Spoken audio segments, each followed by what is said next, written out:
Cup যাবো কিনা আদৌ এটা নিয়েও আমরা শিওর না, আমরা কোন দেশে যাব বা কাদের বিপক্ষে খেলবো। আর কিছু সময়ের অপেক্ষা। টি-20 বিশ্বকাপে বাংলাদেশের যাওয়া হচ্ছে কিনা তা জানা যাবে আজ। সূত্র অনুযায়ী এবারের বিশ্বকাপে যাওয়া খুব কঠিন, বলা যায় আশা শেষ ঈদ। হতেই পারে 1997 সালে আইসিসি ট্রফি জয়ের পর এই প্রথম কোনো আইসিসি টুর্নামেন্ট মিস করতে যাচ্ছে বাংলাদেশ ক্রিকেট দল।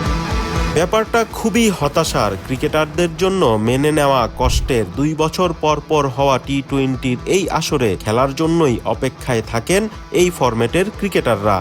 সাইফ উদ্দিন, সাইফ হাসান, শামীম হোসেন পাটোয়ারিরা অন্য ফরম্যাটে জাতীয় দলে খেলেন না বলে তাদের মন খারাপ হওয়ার কথাই বেশি।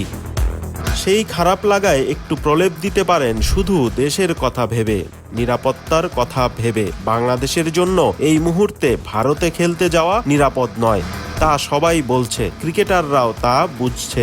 টি-20 দলে থাকা ক্রিকেটাররাও অবশ্যই এটা উপলব্ধি করবেন।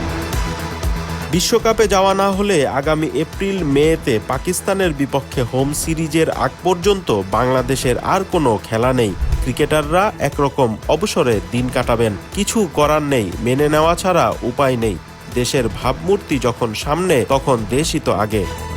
সেই লম্বা বিশ্রামের আগে বিপিএলই ক্রিকেটারদের শেষ মাঠের খেলা। তা থেকে শেষ হয়েছে লিটনদের পালা। টি-20 অধিনায়ক নিজেই বিশ্বকাপ নিয়ে আর ভাবতে চাইছেন না, যেহেতু কিছুই এখনো নিশ্চিত না, তিনিও জানেন না। এখন লিটনের চাওয়া বিশ্রাম। একটানা বিপিএল খেলে ক্লান্ত এই ক্রিকেটার এখন রিকভারি সময় কাটাবেন। তার আগে বড় দল গড়ে শিরোপা জিততে না পারার হতাশা প্রকাশ করলেন। দুঃখ ও সমবেদনা জানালেন রংপুরের সমর্থক এবং মালিক পক্ষের প্রতি।